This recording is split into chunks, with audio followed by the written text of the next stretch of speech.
حضرت عائشہ صدیقہ رضی اللہ تعالیٰ عنہ فرماتی ہیں ایک عورت تھی اور اسے نبی پاک صلی اللہ تعالیٰ علیہ وسلم نے وہ کلمہ پڑھ کے مسلمان ہوئی، مدینہ طیبہ آ گئی تو حضور نے مسجد نبوی شریف میں اس کے لیے مکان، ایک سادہ سا کمرہ ساتھ مسجد کے بنوا دیا، وہیں رہنے لگی۔ اکثر وہ سیدہ طیبہ کے پاس آتی تو حضرت عائشہ صدیقہ رضی اللہ تعالیٰ عنہ فرماتی ہیں وہ بڑی باتیں سناتی اور آخر میں کہتی وہ ہار والا دن بھی بڑا عجیب دن تھا اور میرے رب کی قدرتوں کا دن تھا، وہ بھی بڑا عجیب دن تھا۔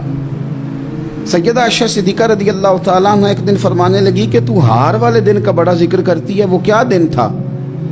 تو خاتون کہنے لگی اماں جی وہ دن تھا جب میرے رب پر بھروسہ اور مضبوط ہو گیا، جس دن میرا اپنے رب پر توکل اور بڑھا، میرے ایمان میں یقین میں اور پختگی آئی۔ کہنے لگی میں ایک گھر کی کنیز تھی، نوکرانی تھی، اس گھر میں ایک بچی تھی جس کے پاس سونے چاندی ہیرے جواہرات کا ہار تھا۔ اس زمانے میں چمڑے کے اوپر لوگ ہیرے جواہرات لگاتے تھے، کئی دفعہ سرخ رنگ کے چمڑے پہ لگائے جاتے تھے، وہ بچی پہنتی تھی تو کہتی ہوں بچی کے اس نے اتار کے رکھا یا اس سے گرا وہ ہار تو چیل اسے اٹھا کے لے گئی گوشت سمجھ کے اور میرے سامنے اٹھا کے لے گئی۔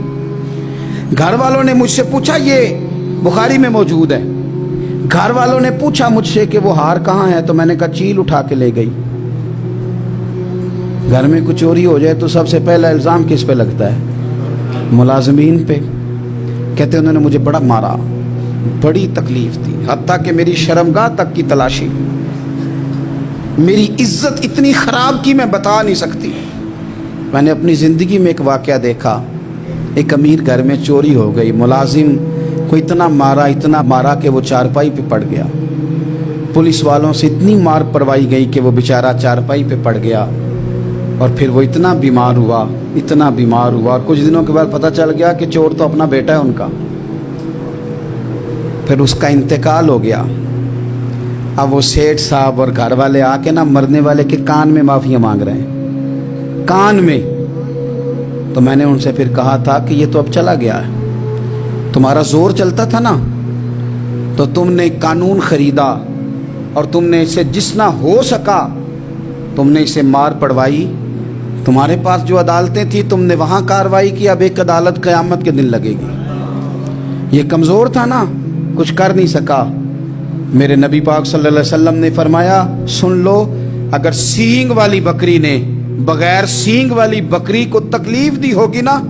تو قیامت کے دن اسے بھی بدلہ دینا پڑے گا کہ تیرے پاس سینگ تھے اور تو نے اسے مارا تھا۔ وہ خاتون عرض کرتی ہے سیدہ عائشہ کی خدمت میں کہ مجھے بڑا مارا، مجھے تکلیف دی، میں کہہ رہی تھی کہ میرے سامنے چیل لے گئی ہے پر وہ نہیں مان رہے تھے، اماں جی انہوں نے مجھے بڑا مارا۔ حضرت عائشہ صدیقہ کہتی ہیں پھر کیا ہوا؟ کہنے لگی اماں جی جب کوئی میرا مددگار نہ رہا، مجھے تکلیف دے رہے تھے، رسوا کر رہے تھے، تو میں نے اپنے رب سے مدد چاہی، میرے رب کی طرف میں نے توجہ کی، میں نے کہا مالک اب تو ہی میرا مددگار ہے۔ کہتی ہے وہ مجھے مار رہے تھے تو وہ چیل جو ہار لے گئی تھی وہی لے کے واپس آ گئی اور ہمارے سروں کے قریب لا کے اس نے جب اس ہار کو پھینکا وہ مجھے چھوڑ کے سائیڈ پہ ہوئے،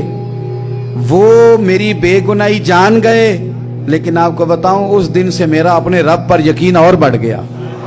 مجھے سمجھ آ گئی کہ جب انسان پورا ٹوٹ جاتا ہے اور جب کوئی چاروں جانب اس کا مددگار نہیں ہوتا تو رب تو ہوتا ہے نا، اللہ تو اس کا مددگار ہوتا ہے نا،